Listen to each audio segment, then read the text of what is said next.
esta importante sesión a la presentación número 3 de la revista de Ciencias Sociales y Humanidades de la UPED. Mi nombre es Yesenia Aguilar y será un gusto para mí poder ser la moderadora durante este interesante y significativo evento.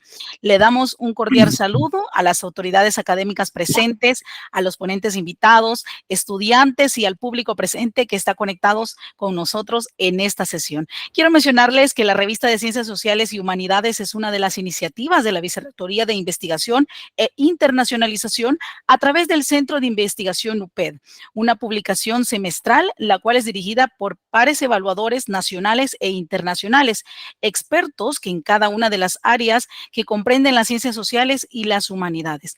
La revista es un instrumento de difusión científico dirigido al público académico interesado en el conocimiento y aprendizaje de las investigaciones científicas desarrolladas a nivel local e internacional desde el Centro de Investigación y las instituciones de educación superior. Comentarles que en esta edición se presentan los siguientes artículos, los cuales se los voy a mencionar. Uno de ellos es denominado las reformas electorales a examen, aplicación de las nuevas reglas en las elecciones de los países del norte de Centroamérica 2010-2019. Aporte del maestro Luis Napoleón Quintanilla López. Además, también está el artículo Los antiguales rupestres de los territorios ancestrales de Sigüiguas y Mulscuguas en la región autónoma de la Costa Caribe Norte, Nicaragua, un aporte del licenciado Kevin Ernesto González Hodgson. A continuación, para continuar con este evento, quiero brindarle las palabras de bienvenida al doctor Heriberto Erquicia, quien es el director del Centro de Investigación UPED, para que nos brinde algunas palabras de apertura. Bienvenido, doctor. Muy buenas tardes, buenas noches a todos y a todas. En primer lugar, pues quiero saludar a las autoridades que se encuentran en este espacio, a las autoridades de la universidad, obviamente también al equipo de comunicaciones que hace posible que tengamos estos enlaces, por supuesto a la maestra Cristina Pérez, que es la organizadora de este webinar en donde presentamos, tal y como decía, la revista número 3.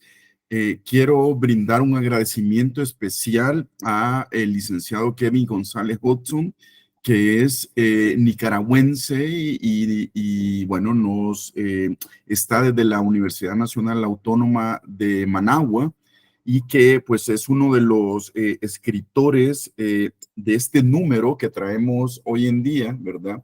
Y que nos hablará sobre su artículo. También quiero saludar al maestro Luis Napoleón Quintanilla de nuestra casa de estudios, quien hablará sobre un artículo que ha publicado acá. Quiero decir que esta revista, desde su nacimiento, tuvo una vocación, en primer lugar, de una revista académica, científica, pero también regional, que saliera de las fronteras nacionales, en el caso de El Salvador, y que fuera una revista que también pudiera aportar digamos, conocimientos no solo del área centroamericana, sino mucho más amplio. Y en este caso, por ejemplo, por eso que traemos también acá al colega porque es arqueólogo igual que su servidor, a González Hodgson, quien nos estará hablando, por supuesto, de su artículo. Déjenme decirles que este número de la revista, el número 3, que como ustedes pueden ver ya se encuentra en el formato físico, que es el que tengo acá en mis manos, y también está en el formato digital, que lo pueden encontrar en la web de la Universidad Pedagógica El Salvador. Es un número más, pues, que lanzamos, y este número lo quisimos dedicar a la memoria del amigo y colega, el ingeniero Óscar Giovanni Durán Vizcarra, quien siendo el vicerrector académico, pues, que, bueno, nos ha dejado en este plano terrenal. Sin embargo, él fue uno de los grandes impulsores de esta revista para que este proyecto, digamos, cuajara como tal, el de la revista. Hoy en día estamos presentando la número 3, ya está también la revista número 4, ¿verdad? Pronto le estaremos presentando y estará también en el repositorio de la universidad, pero hoy nos toca hablar de la número 3. Como decía la compañera, la licenciada Yesenia Aguilar, pues la sección de artículos inicia con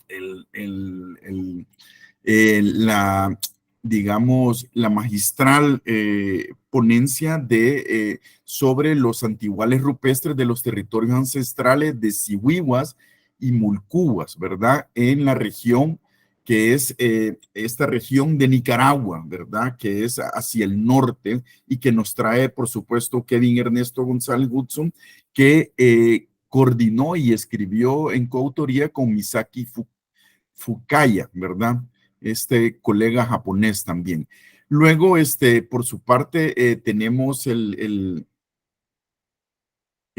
artículo de nuestro colega, compañero, historiador, el maestro Luis Napoleón Quintanilla López, que nos hablará sobre las reformas electorales a examen, la aplicación de las nuevas reglas en las elecciones de los países del norte de Centroamérica 2010-2019, ¿verdad? Seguido tendremos, la revista pues trae el artículo de Carlos Ernesto Paredes Baiza que nos presenta la necesidad de autorrealización como factor alienante. Este texto aborda desde la reflexión psicológico-social cómo se plantean distintos elementos que subyacen en la sociedad salvadoreña, específicamente que limitan las aspiraciones humanas sobre la base de examinar los fenómenos tanto económicos como sociales.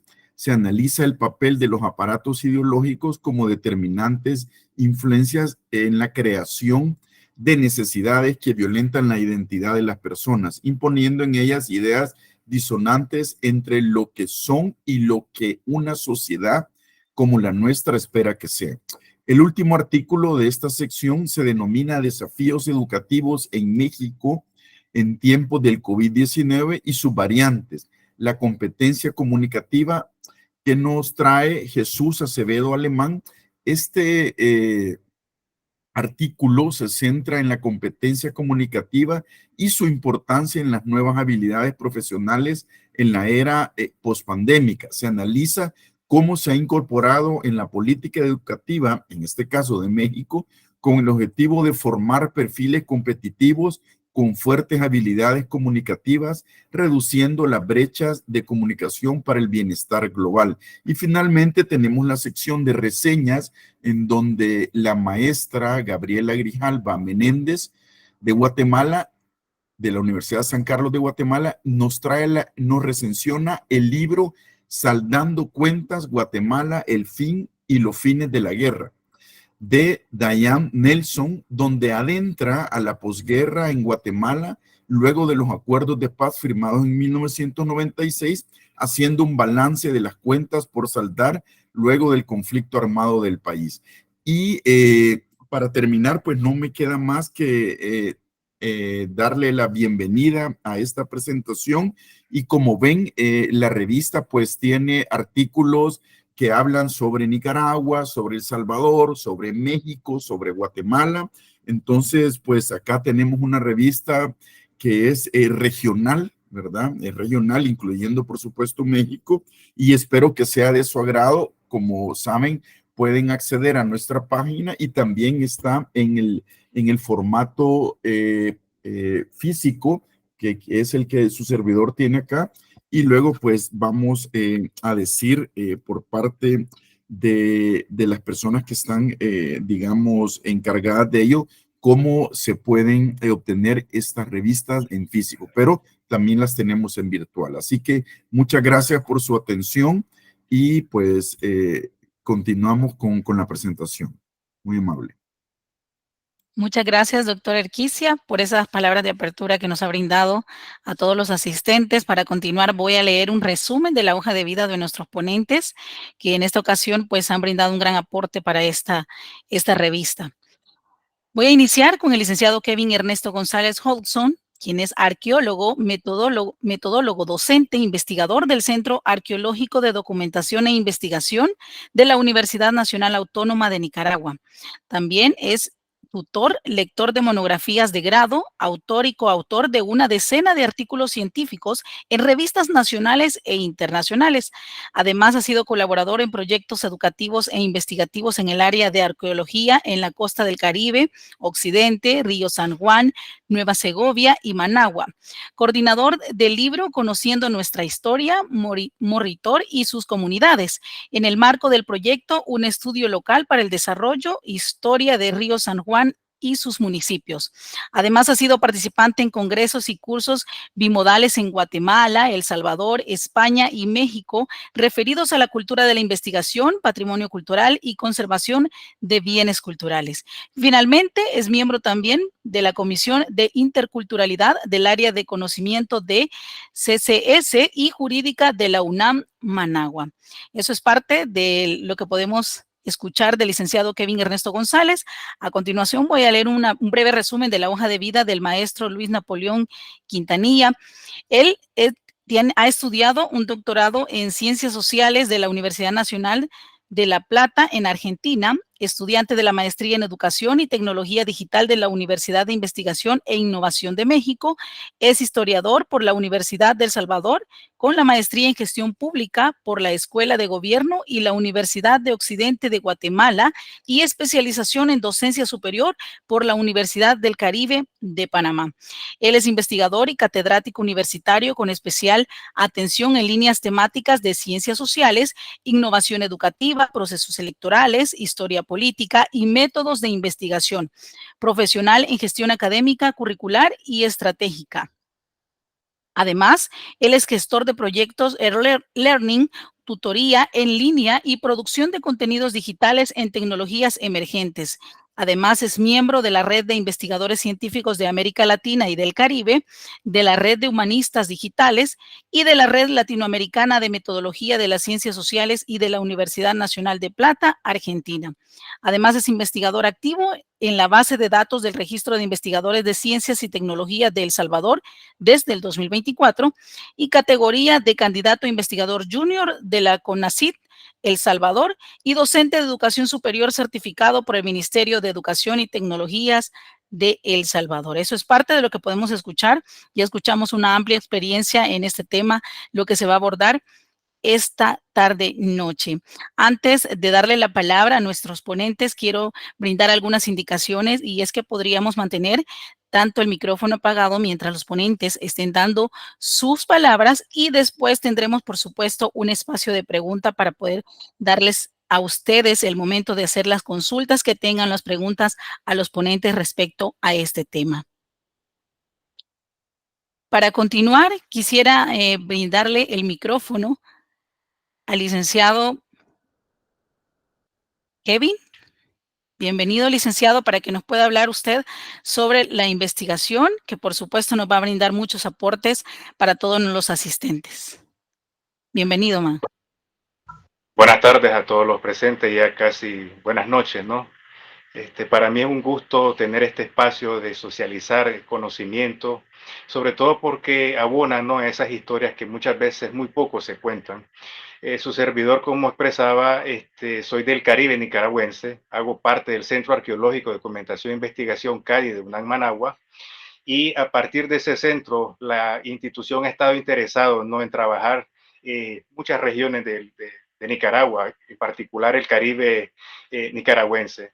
En el año 2020 se da la oportunidad de trabajar de manera colaborativa, en este caso con el Instituto de Estudios Latinoamericanos de la CUF, de la Universidad de Estudios Extranjeros de Kioto, Japón. En ese marco, con la colaboración que desde el año 2013 el maestro Hiroshi Minami, también de la CUF, ha establecido con dicho centro, ¿no? Entonces, esa alianza es la que o más bien permitió en su momento, porque bueno, a raíz del contexto del COVID, pues se ha parqueado, por decir así un poco, ¿no?, el tema de las investigaciones en la zona. Pero bueno, ese interés nació en el año 2020 y bueno, la idea es, en pocas palabras, un manuscrito que sustente, digamos, lo que muy poco se cuenta, pero también hacer énfasis en ese diálogo que muchas veces querramos o no, desde la interculturalidad no la vemos, pues, ¿verdad? Simplemente se contraponen esas dos fuerzas, la academicista y aquellas que abonan, digamos, de la perspectiva de la cotidianidad. Es decir, ¿qué cuentan los pueblos originarios o en este caso los pueblos ancestrales? Entonces, su servidor, pues en este sentido, se dio a la tarea de escribir junto a Misaki Fukaya, que ella es también estudiante de doctorado en la CUF, ¿verdad? En la Universidad de Estudios Extranjeros. Y nos dimos a la tarea por escribir un poco el Caribe, porque también ella está precisamente interesada en estudiar y ampliar un poco el tema de los grabados en piedras o los llamados petrograbados en la zona del Caribe nicaragüense y un poco más allá de Centroamérica. Entonces, en pocas palabras, ¿qué decirle? Y obviamente ajustándome, ¿verdad?, al tiempo, es decir que esta región previamente, al menos desde el año 2009, no tenía un estudio serio en términos de arqueología, más allá de lo que han reportado algunos escritos de cronistas, algunos reportes de pobladores, pero sin embargo no había, digamos, algún escrito serio que demandara, digamos, que cuentan esos motivos en piedra.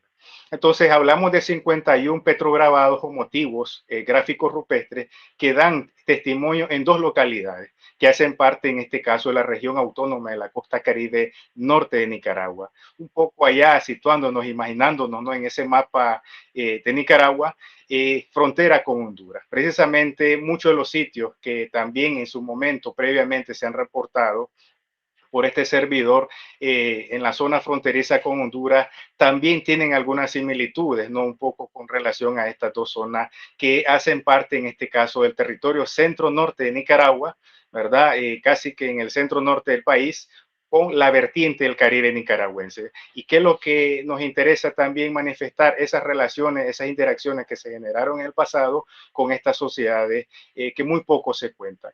Y en pocas palabras también decir que yo sí me voy a, me gustaría que me hagan más preguntas que contar, ¿no?, el artículo, porque creo que, como manifesté, el diálogo intercultural se genera precisamente porque en el caso de la cultura mayagna o la cultura como se conoce también como los sumo mayagna, en Centroamérica muy poco se habla de ello. Y el caso de Nicaragua es un caso particular, precisamente porque en el caso nuestro, a raíz de ese contexto británico anglosajón en la zona del Caribe, mermó de alguna forma, ¿no?, esas prácticas y esas interacciones que se generaron en el pasado con estos grupos del Caribe, particularmente con los mayagnas. Y muchas veces se hace mayor énfasis al misquitu o al misquito.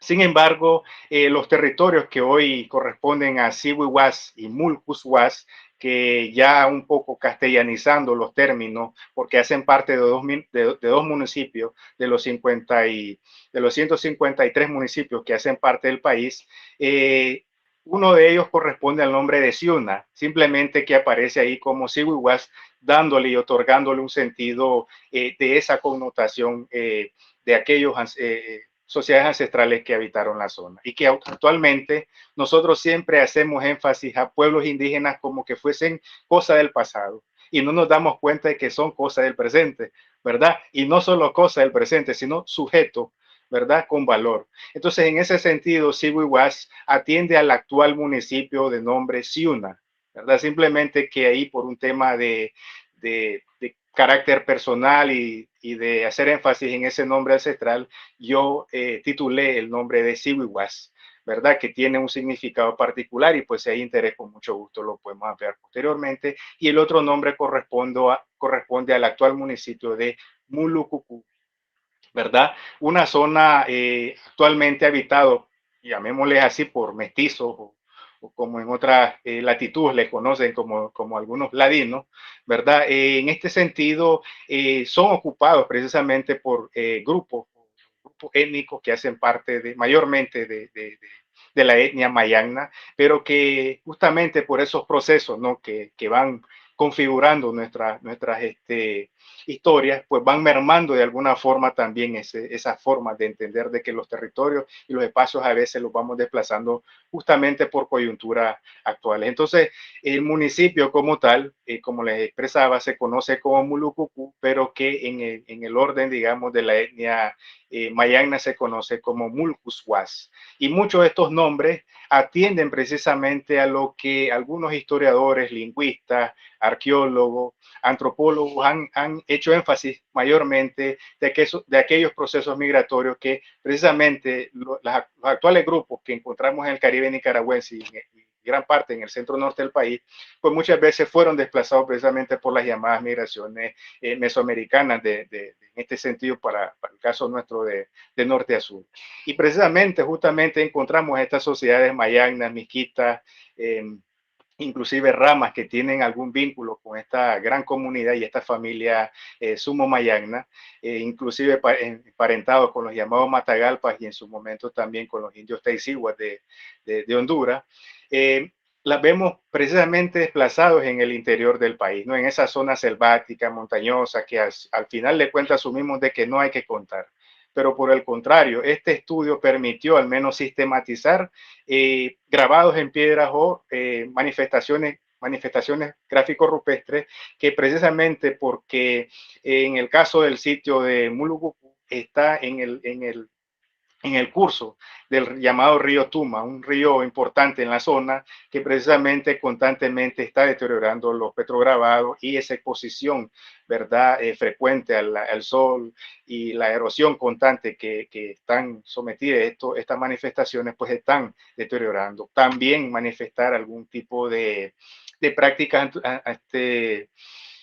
quizás con algunas buenas intenciones de resguardar los petrograbados al punto de pintarlas, ¿no? Definirlas, delimitarlas con algún tipo de pintura llamativa para que el petrograbado, pues, según los pobladores, no se pierda, justamente por este contexto a la que están expuestos por la correntía inmediata, ¿verdad? Este río de Tuma. Sin embargo, han dañado algunas de las manifestaciones. Pero bueno, como les decía, hay algún interés bueno, pero también hay una parte negativa que contar en esa historia. Y bueno, por lo menos para estas dos regiones, atendiendo al Caribe norte de Nicaragua, no se tenía previamente, como decía el reporte, más allá de otras regiones que hacen parte también del Caribe, de los 7 municipios que hacen parte del Caribe norte de Nicaragua. Entonces, ¿qué decir? Que la idea es justamente sistematizar esas ideas, pero que no queden no a nivel nacional, sino que también esas voces tengan ese sentido de entender nuestras dinámicas a nivel de más allá de esa frontera. Y agradecer desde luego, ¿no? En este caso, pues a la colaboración que tuvimos con el maestro Shigeru Kabata también, que en su momento fungí en este caso como docente en la Universidad de Puebla en México, Julieta López, que también acompañó en este caso la tarea de campo, y desde luego Misaki, pues que ha estado constantemente como en persona, hemos estado también siempre interesados por sistematizar este caso, estas evidencias que muchas veces eh, los pobladores lo ven ahí, ¿verdad? Hace parte de su historia, pero también hace parte, en este caso, la asistencia de nosotros. Y como universidad, como UNAM Managua, una universidad comprometida con el pueblo, estamos precisamente para atender en este caso estas experiencias. Entonces, yo por ahí me quedo y con la satisfacción, como expresaba, satisfecho porque, bueno, esta voz de estos pueblos al menos queda ahí, ¿verdad? Y que la posteridad dirá, ¿no? Quiénes van a retomar estos estudios, pero al menos ya es un inicio para entender la dinámica de estas sociedades y, desde luego, pues para el caso del CADI, el Centro Arqueológico, también estamos en ese constante trabajo y, pues, desde luego, siempre anuente con la colaboración de nuestros hermanos salvadoreños. Y buenas tardes.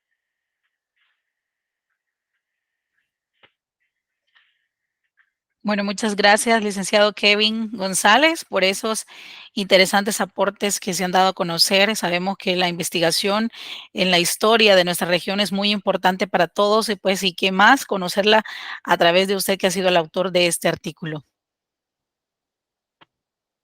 Queremos darle paso también al aporte y conocer un poco más sobre el artículo del maestro Luis Napoleón Quintanilla, a quien también quiero darle la bienvenida y felicitarlo también por su investigación y pues por el artículo que está plasmado en esta revista. Bienvenido, maestro.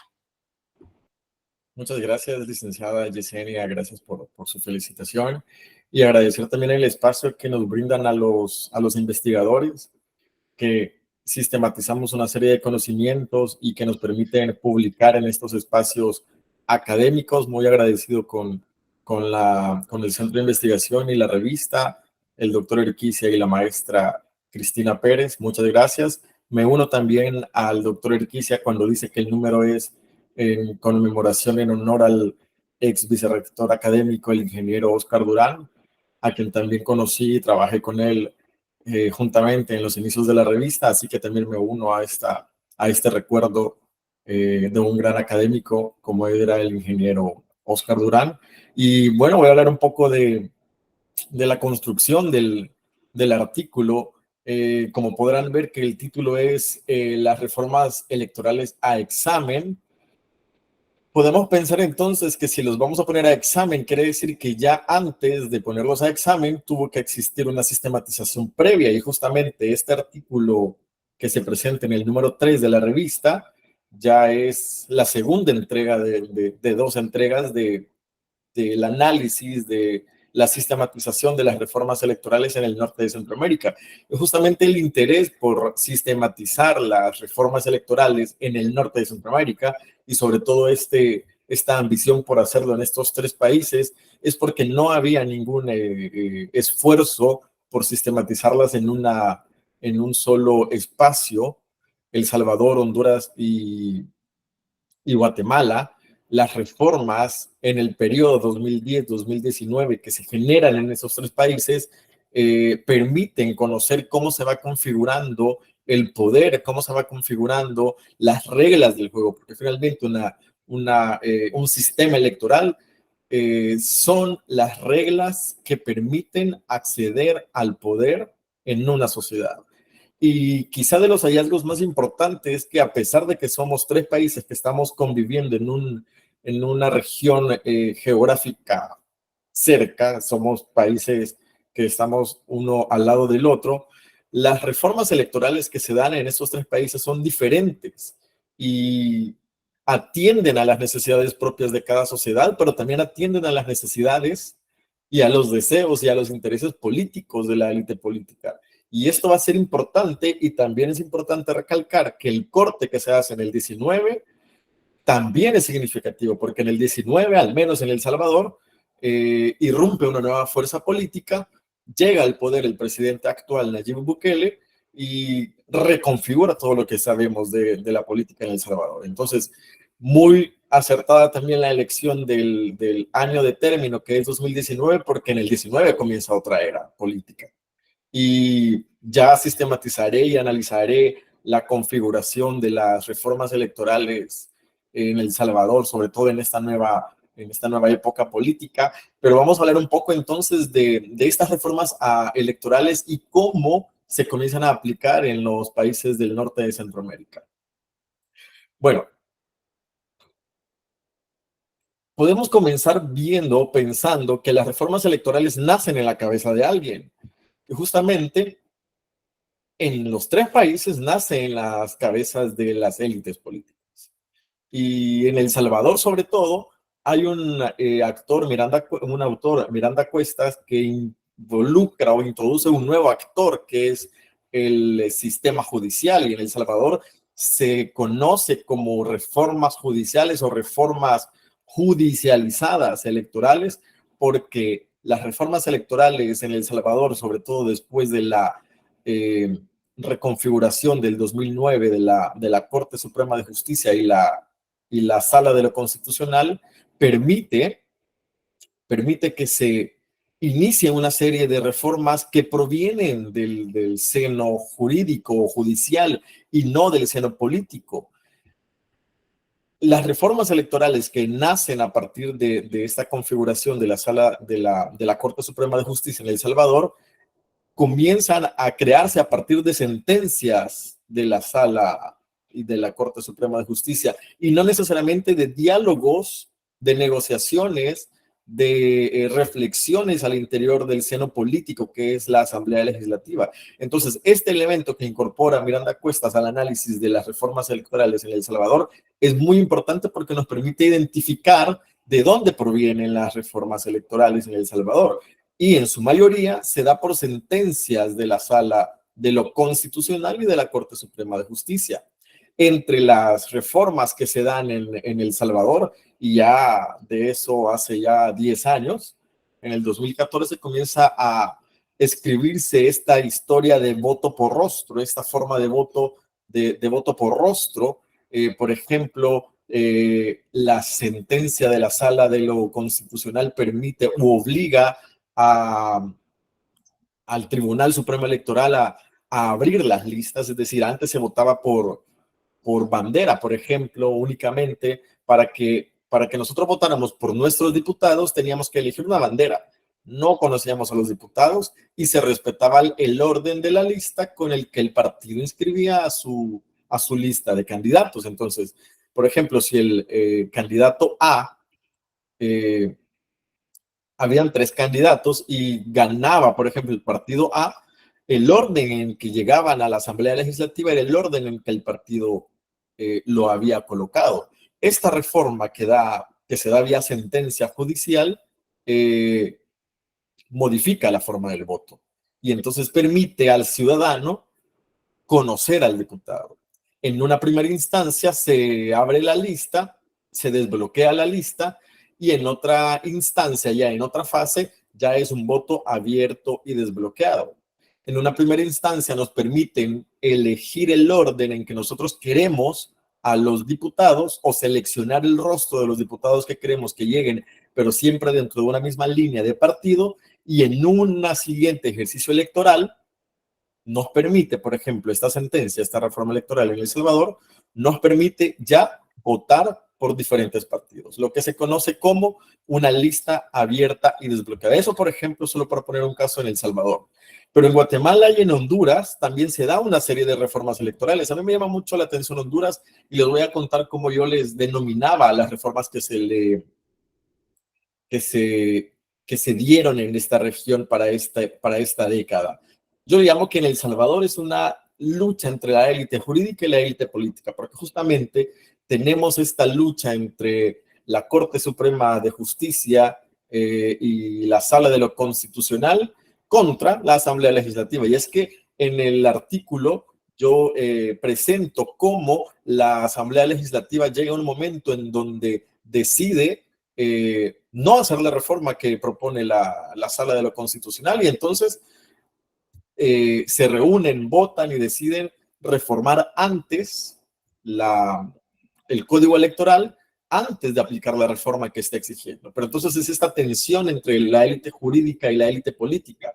En Guatemala, por otro lado, yo le llamo una tardía e incipiente respuesta de reforma. Guatemala, de los 3 países analizados, es el país que menos ha avanzado en reformas electorales sustanciales para modificar y para hacer más transparente y más eficiente el proceso de elección o de elecciones. Y en Honduras yo le llamo una modernización progresiva estancada, porque Honduras, y me llama mucho la atención Honduras, que en el 2004 ya está hablando, 2004 que sale del periodo de análisis de estos artículos, ya está hablando de la paridad, comienza a hablar de la paridad de género en el ámbito político y propone que en el 2004 se cree una cuota de género. El 30% de la representación política tiene que ser de mujeres, de políticas. Y entonces es progresiva desde el 2004 porque propone que para el 2012 se debe de regular la paridad, es decir, la igualdad, 50% de representación de hombres, 50% de representación de mujeres. Sin embargo, y a pesar de que Honduras comenzó, y por eso le denomino una modernización progresiva, pero estancada, a pesar de que comenzó en el 2004 ya a hablar de la paridad de la representación política, en las elecciones, por ejemplo, del 17, se presenta una planilla en donde sí se cumple la paridad, es decir, hay igual cantidad de candidatos hombres para las elecciones presidenciales, por ejemplo, e igual cantidad de candidatas mujeres. Sin embargo, no se cumple a cabalidad, y por eso digo yo que está estancada, porque no se aplica, porque dentro ya de las elecciones se da una serie de alianzas, y estas alianzas lo que permiten es fusionar fuerzas políticas, y esta fusión permite entonces, o abre la puerta a que la paridad no se cumpla. ¿Por qué? Porque las alianzas entonces se dan entre hombres políticos y dejan de lado a las mujeres políticas. Entonces, si bien es cierto, se regula y si bien es cierto, se debe de acatar por ley, no se cumple. Y en Guatemala, como insisto que las reformas no son sustanciales, se comienza a hablar de muchas cosas, pero se deja de lado la representación indígena y la representación de la mujer. No se está hablando en Guatemala de paridad para este periodo, no se está hablando de paridad y no se está hablando de representación indígena. O bueno, sí se está hablando, pero no se está incluyendo en las reformas electorales. Y entonces se está dejando de lado a la mayor cantidad de población en Guatemala porque no existe una regulación de la obligatoriedad de la representación indígena en los puestos de elección popular. Entonces, por ahí va el artículo. Insisto, las reformas de cada sociedad, de cada país, aunque estamos a la par, son muy diferentes. Y esto porque responde mucho a las necesidades locales y a los intereses de la élite política en cada país. Un actor importante en Honduras va a ser el sector internacional, las instituciones internacionales, por ejemplo, la ONU, que va a tener mucha injerencia en cómo se debe o qué reformas se deben de dar. En El Salvador no, por ejemplo. En El Salvador todo es más interno, en Guatemala también. Entonces son estas diferencias que hacen también muy rico analizar el tema de las reformas electorales en estos tres países que conviven en esta zona geográfica, pero que son muy diferentes al momento de aplicar las reformas electorales. Yo también me podría quedar hasta aquí porque ya avancé bastante en el tiempo y esperaría el espacio de las preguntas. Muchas gracias. Bueno, muchas gracias, maestro. Pues gracias a ambos ponentes por lo que nos han brindado conocimientos a todos los que estamos presentes sobre estos importantes artículos, también contribuyendo pues a la revista de Ciencias Sociales y Humanidades de la Universidad Pedagógica, como es una iniciativa pues que abre oportunidad para investigadores y por supuesto gracias a ambos por la ponencia que nos han brindado en esta noche. Quiero abrir el espacio de preguntas para todas las personas que tengan consultas, dudas o algún comentario sobre estos interesantes conocimientos que nos acaban de transmitir pues ambos investigadores. Lo podemos hacer a través de dos vías. Puede ser que usted levante, bueno, pulse el icono de la manita levantada y por supuesto nosotros con gusto le daremos acceso para que pueda hacer su pregunta o también puede hacerlo encendiendo el micrófono de su dispositivo, hacerlo directamente hacia los ponentes o también escribirlo a través del chat de esta sesión. Voy a dar el espacio para que puedan hacer sus consultas, sus preguntas, comentarios y por supuesto no se queden con las dudas respecto a estos interesantes temas que acabamos de escuchar.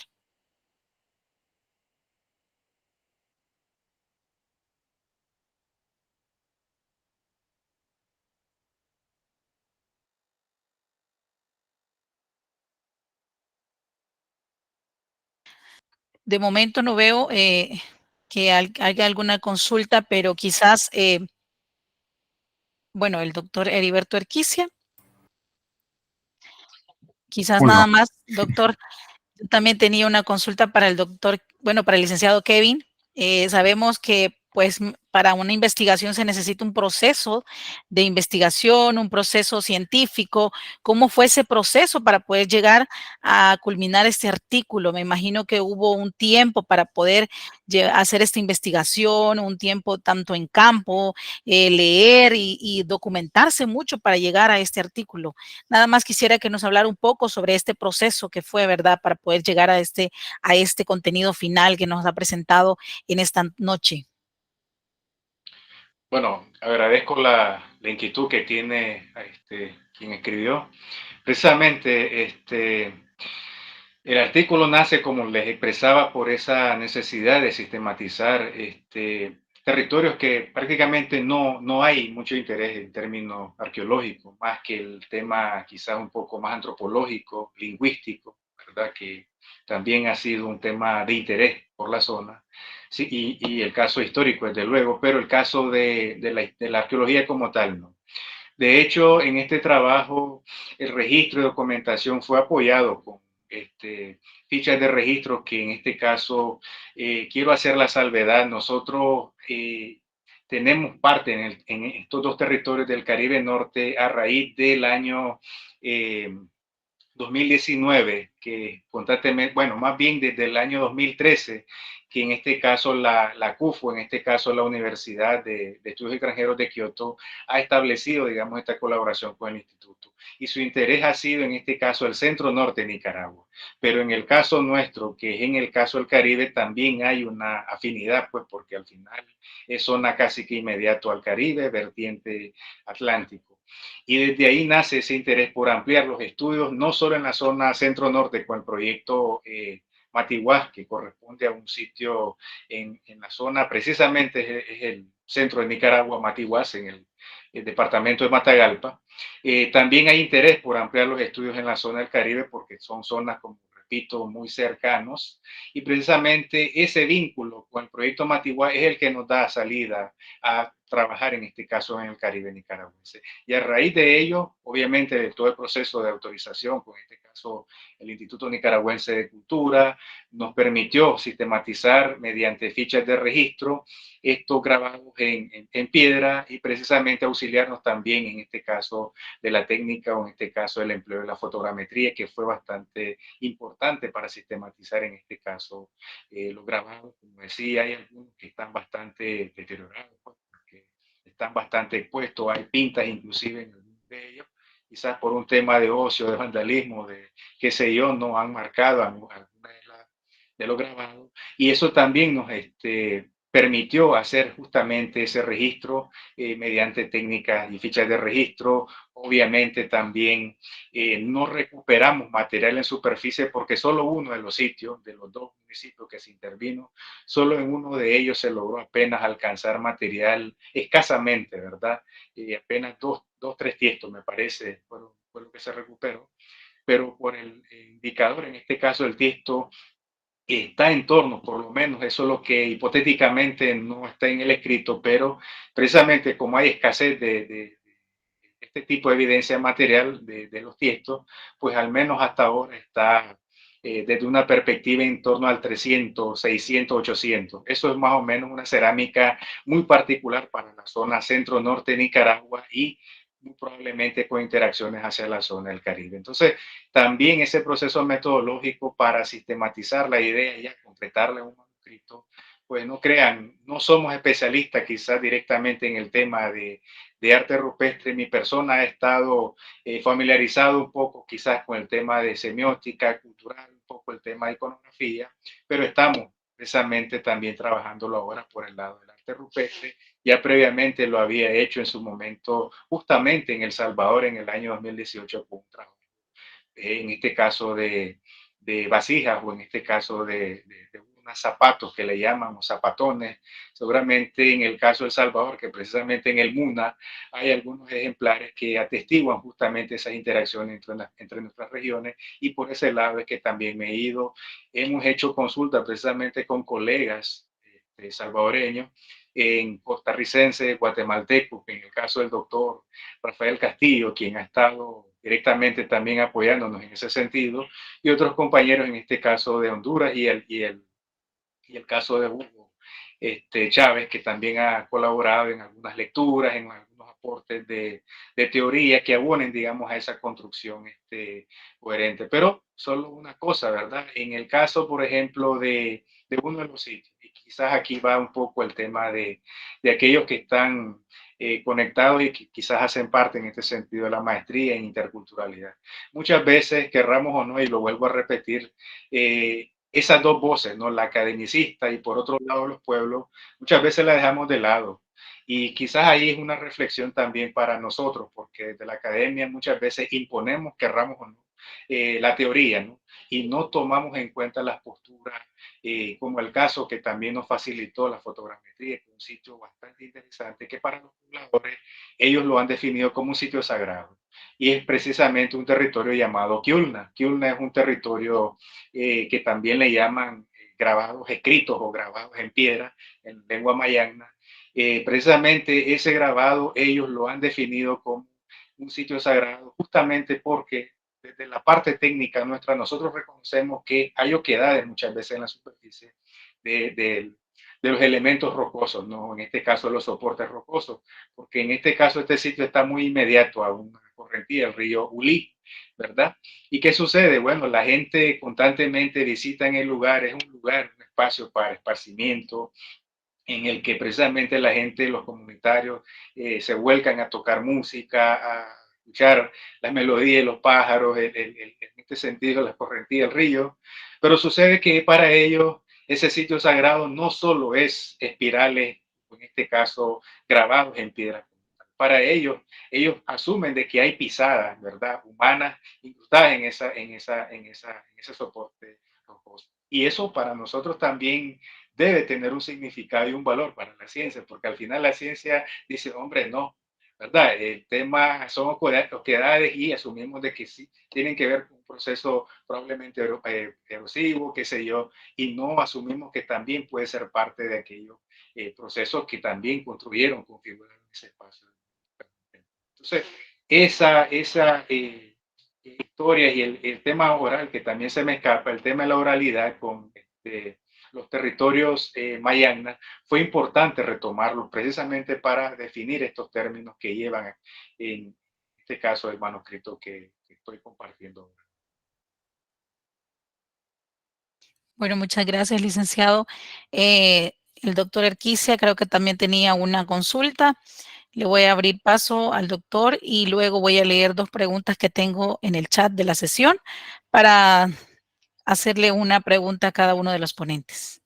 Bueno, muchas gracias. Yo en realidad quería felicitar a los dos colegas, tanto al licenciado González Hudson como al maestro Quintanilla por brindarnos esta charla, ¿verdad? Esta locución de sus artículos. En el caso del colega arqueólogo, me parece muy interesante porque nos pasa a nosotros también en El Salvador, ¿verdad? Que el oriente salvadoreño es el que menos estudia, y estoy hablando desde el punto de vista arqueológico, y ellos también, bueno, en el caso del Caribe, del norte, toda esta parte es la que tiene menos estudios, me entendería que en todo, ¿verdad? En historia, en antropología, en arqueología. Además, son regiones sumamente ricas en patrimonio cultural. Ya lo veíamos con lo que nos expresaba el doctor González Hudson. Y además, en esa diversidad cultural, ¿verdad? Muchas veces esta Centroamérica que hoy conocemos, pues se construyó del lado Pacífico y el Caribe, pues queda, digamos, como relegado a todo. Bueno, hay que conocer la historia de esto y saber que quedó relegado a más bien piratas, a corsarios, etcétera, etcétera, a otros grupos también, grupos indígenas, grupos afrodescendientes y contactos más que todo con el Caribe y con las islas, en realidad, con el poder británico en este caso. Entonces, cuando los estados nacionales empiezan a desarrollarse, pues tardan mucho en lograr ver hacia este norte, ¿verdad? Lo mismo ocurre con los colegas de Guatemala, en el caso de Livingston, con los colegas de Honduras, la costa atlántica, Nicaragua, no se diga, esta vasta región, el caso también de la región del Caribe, Limón, Costa Rica y esto y demás. Así que a mí me parece muy interesante y también quiero traer a colación que ese mismo programa de estudios de la Universidad de Kioto, me imagino que es, ¿verdad? Sí, sí, de la Universidad de Kioto, pues también ha trabajado en El Salvador, solo que en el caso de otros sitios como Chalchuapa y también en el caso del Golfo de Fonseca, del sector salvadoreño, y todo esto también ha ayudado al conocimiento de esa parte y de la que muchos bueno, se denomina como el área intermedia, ¿verdad? Y hasta la misma denominación es como un área que no es, como diríamos, entre comillas, ni chicha ni limonada. Entonces, ya aún así, designar el área intermedia, ya que no es Mesoamérica o el área chipcha, digamos, que es como lo importante, entonces queda adscrito a este espacio al que bien pocas investigaciones hay obviamente muy poco registro y bueno, nada, está llamado a que sigamos haciendo investigación como la que hace el licenciado González Hudson para poder traer a nueva cuenta pues el conocimiento no solo de la parte prehispánica, sino que de las poblaciones en la actualidad, que yo sé que hay una gran diversidad y que son muy interesantes. Bueno, y por otro lado, pues, ¿qué más decir del el artículo del maestro Quintanilla, pues, que nos habla de estos tres países del norte de Centroamérica y cómo digamos, esta política que tiene que ver con esta democracia electoral, la democracia del voto, pues se va transformando. Llegó hasta el 19, como él dice, y bueno, y a partir de ahí han habido varias transformaciones, pero son mis comentarios y bueno, felicitarlos a los dos. Yo sé que hay preguntas, así que muchas gracias, muy amable. Gracias, Yesenia, por ello. Bueno, gracias, doctor, por su participación. Voy a leer, aquí tengo 2 consultas. Dice de Fiorella Capril, mi pregunta es la siguiente. ¿Hay alguna propuesta de paridad de género en El Salvador? Pues esta es, creo, para el maestro Luis Napoleón. Muchas gracias, licenciada Yesenia. Justamente no. Se venía trabajando en el 2013, la reforma del 2013 se incorpora en la ley de partidos políticos la cuota de género. Solo imaginémonos cómo se trabaja la incorporación de la mujer a la representación política. Va paso por paso y a paso lento. Siempre se comienza con la cuota de género, que generalmente es el 30% de representación, y eso pasa en El Salvador también en el 2013. Está vigente hoy la cuota de género y se aplicó en las elecciones del 15, del 18, del 19, pero no se está hablando de la paridad de género, no se está llevando, no se está dialogando en la Asamblea Legislativa. Es más, en la nueva Asamblea Legislativa poco se habla de la representación de la mujer formal, legal. Entonces no se está hablando de paridad. Tenemos cuota de género del 30% gracias a la reforma del 2013. Gracias, maestro. Tengo otra consulta. Dice, desde la visión antropológica, ¿cómo se logra que la población se interese por proteger, así como preservar su historia y patrimonio cultural? Eso es para el licenciado Kevin. Bueno, en efecto, quiero también hacer énfasis a otro tema que en este territorio y en el Caribe nicaragüense se cuenta con una ley de demarcación, ¿verdad? Una ley que se conoce como la ley 445, ley de demarcación de los territorios de la costa Caribe nicaragüense. ¿Y por qué hago énfasis a este tema? Desde lo normativo se establece una serie de regulaciones y que tienen que ver justamente con la ley creadora en los años 80, con la ley o el decreto de autonomía de la ley 28, o ley de autonomía para estas regiones. Y hago énfasis a ello porque desde la perspectiva antropológica dirán ustedes, pero bueno, ¿qué se ha hecho? ¿Qué se está haciendo? Para ellos, el aporte que nosotros desde el campo nuestro estamos haciendo es precisamente que ellos reconocen y autorreconocen estos espacios más allá de lo sagrado, lo simbólico para ellos. Es justamente hacer énfasis al tema de la pertinencia, ¿no? Al tema del arraigo del territorio. ¿Y por qué? Porque precisamente ellos tienen un proceso histórico que viene de larga data en torno al tema de los llamados colonos, ¿no? O aquellos usurpadores de tierra que de alguna manera están diezmando espacios que han sido históricamente o que han sido históricamente parte de estos grupos que habitan en el Caribe nicaragüense, en este caso de Miskitus y en el caso de los Sumo-Mayangnas, que en la literatura etnohistórica aparecen como Sumus, ¿no?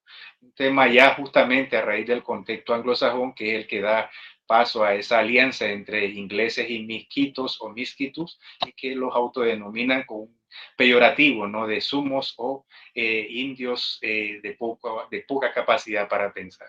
Pero entonces cuando nosotros vemos esa mirada antropológica y el aporte que nosotros también como arqueología hacemos a estas localidades, es precisamente ellos fortalecerse más y autorreconocer de que el territorio no es simplemente ese espacio geográfico como en términos de la geografía los entendemos, sino que es justamente ese espacio dotado de simbolismo y precisamente una herramienta para ellos justamente defender más que nunca pues el tema de los llamados colonos o invasores de tierra, que son muchos provenientes en este caso del norte del país y centro norte del país, que generan una dinámica tensa, conflictiva, entre una forma comunitaria de organizarse, ¿verdad?, en el espacio, y otra basada quizás en esa, bueno, nosotros diríamos de alguna forma esas técnicas bastante depresivas, ¿no? Porque al final el ganado intensivo en la zona y el despale que se genera, más allá del desplazamiento de las etnias, pues también tiene consecuencias un tanto negativas en ese sentido. Pero bueno, están esos recursos, como he expresado, y la gente, querramos, también está haciendo énfasis en autorreconocer de que no van a desplazarlos simplemente porque viene la gente a quitarlos, sino que también fortalece más el tema, digamos, de la pertenencia, ¿no?, a esa localidad. Entonces, sí hay un aporte. De hecho, nosotros quizás como centro arqueológico ha sido la primera experiencia que hemos tenido en estos dos territorios, pero ya en otras experiencias, siempre en el Caribe Norte y el Caribe Sur, ya la participación previa, porque en este caso fue una visita casi que de inmediata, ¿no? Y bueno, se aprovechó el momento, pero previamente siempre se trabajan con talleres de sensibilización, justamente atendiendo de que el patrimonio no solo es ese recurso, ¿no?, ese bien pensado en temas de sostenibilidad turística y demás, no, sino también cómo abonamos en ese sentido al tema de la pertinencia, al tema de la territorialidad de estos pueblos, cómo ellos se ven reconocidos en su patrimonio. Entonces, por ahí también el centro tenemos una tarea pendiente, ¿verdad? Como centro, pero también como área del conocimiento de ciencias sociales y jurídicas, creo que también esa puede ser una bonita experiencia de pensar en un proyectito interdisciplinar que abone, ¿verdad?, a este tipo de trabajo y que sé que lo han estado haciendo justamente en el nuevo modelo por competencia de la universidad. Gracias, licenciado. Aquí tengo un comentario que dice: buenas noches, les felicito mucho por sus esfuerzos en traernos temas de mucha importancia. También tengo la mano levantada de Evelyn Vanessa García para que pueda abrir su micrófono y hacer la consulta correspondiente.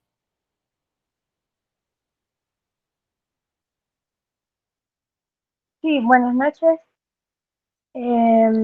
Bueno, muy interesante escuchar tanto el artículo de carácter antropológico-cultural y también el segundo artículo que es un poco más político-histórico. Y mi pregunta sería para el artículo sobre las reformas electorales. yo considero que es sumamente importante analizar los diferentes cambios en los sistemas electorales que se han dado en Centroamérica, porque aunque nos une la historia que se puede tener en común como pueblo centroamericano, siempre hay importantes características dentro de cada territorio, ¿no? Entonces mi pregunta sería, licenciado Quintanilla, para usted, dentro de todas estas reformas que estudió, ¿cuál fue como la más impactante o la que tuvo o significó un mayor cambio dentro del sistema electoral que de los países que usted mencionó? Eso. Gracias. Muchas gracias, Evelyn, Vanessa, y un saludo y qué gusto verla por estos lugares. Felicidades que se interese por estos espacios y temas.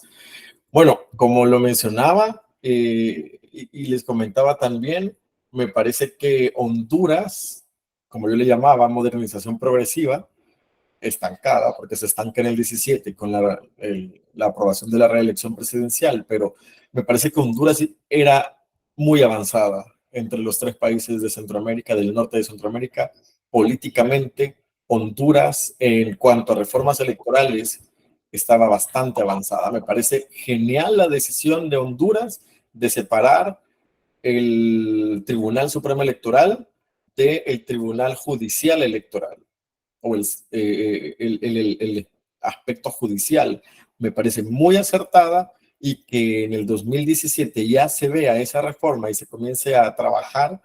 Y me parece que debemos de aprender de Honduras, tanto de la paridad formal que se tiene ya desde el 2012, la separación de las dimensiones jurídica y administrativa de la administración electoral, y creo que puedo decir que las reformas que se dan en Honduras son más progresistas, perdón, y sobre todo más tempranas, que nos dan lecciones importantes, aunque El Salvador también va avanzando en el tema de las listas abiertas y desbloqueadas que los otros dos países no han querido aplicar, pero me quedo con Honduras por lo temprano que comienza a hablar de la paridad y la cuota de género en Honduras, y luego la separación del tema jurídico o judicial de la administración electoral. Así que por ahí podría irme, Evelyn. Muchas gracias por su pregunta.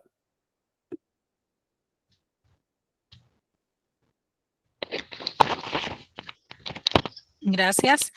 Vamos a continuar. Tengo la mano levantada de Armando Briñez, para que pueda abrir su micrófono y con mucho gusto hacer la consulta que tiene para los ponentes.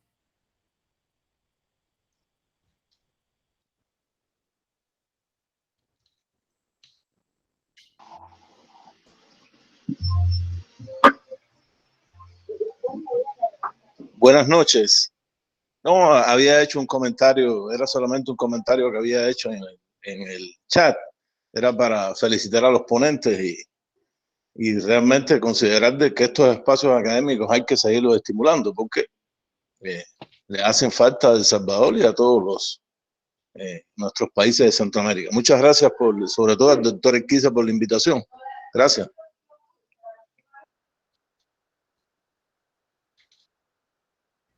Bueno, muchas gracias también, tanto por los comentarios con las consultas. No sé si alguien más también quiere hacer algún otro comentario o consulta.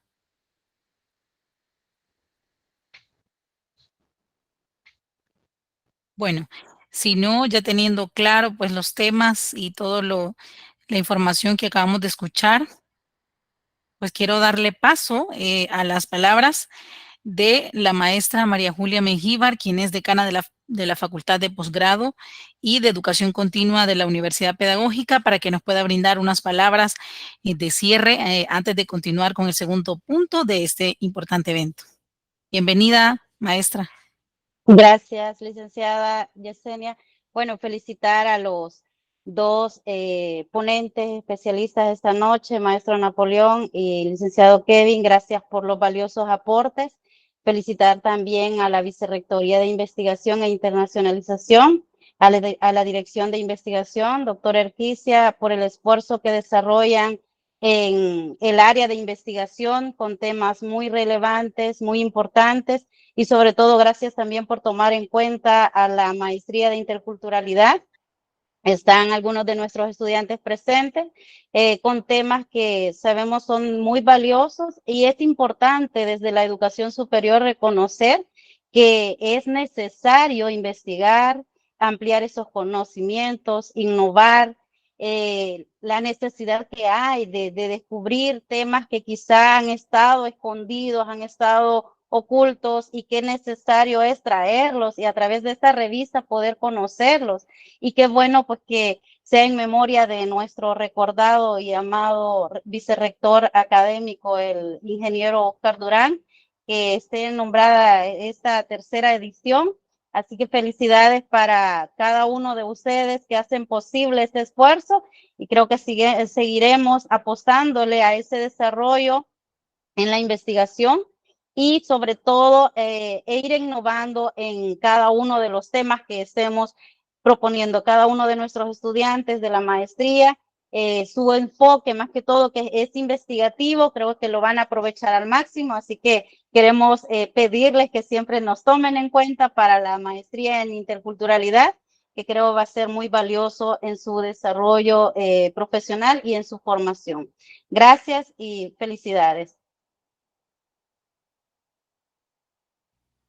Bueno, muchas gracias, maestra, por esas palabras, pues, de cierre antes de dar otro paso, que también es muy importante, y es darle el reconocimiento que se merecen a los investigadores, pues es parte de todos los esfuerzos que se vienen a sumar a las investigaciones que se están realizando desde las casas de estudio superior, y por supuesto, toda investigación abona a todo esto que se está haciendo por los esfuerzos por conocer un poco más de la historia de la región centroamericana. Quiero leer los reconocimientos que brinda la Universidad Pedagógica a través de un diploma que queremos entregarle al licenciado Kevin Ernesto González. Para leerlo a continuación.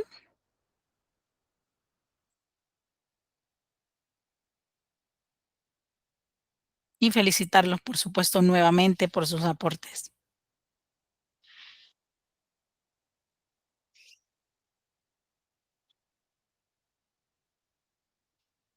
El diploma dice de la siguiente manera: la Universidad Pedagógica de El Salvador, doctor Luis Alonso Aparicio, otorga el presente reconocimiento al maestro Kevin Ernesto González Hodgson por su aporte a la investigación, escribiendo el artículo "Los antiguales rupestres de los territorios ancestrales de Sigüiguas y Mulscuguas de la RAC, Nicaragua", para la revista de Ciencias Sociales y Humanidades, dado en la ciudad de San Salvador a los 14 días del mes de marzo del 2024, y firmado por el ingeniero y maestro Manuel Ernesto Aparicio, vicerrector de Investigación e Internacionalización de la UPED. Muchas gracias, maestro Kevin. Ese es un pequeño reconocimiento que le queremos dar por su gran aporte que ha tenido en esta noche. Muchas gracias a ustedes. Buenas noches. Voy a leer a continuación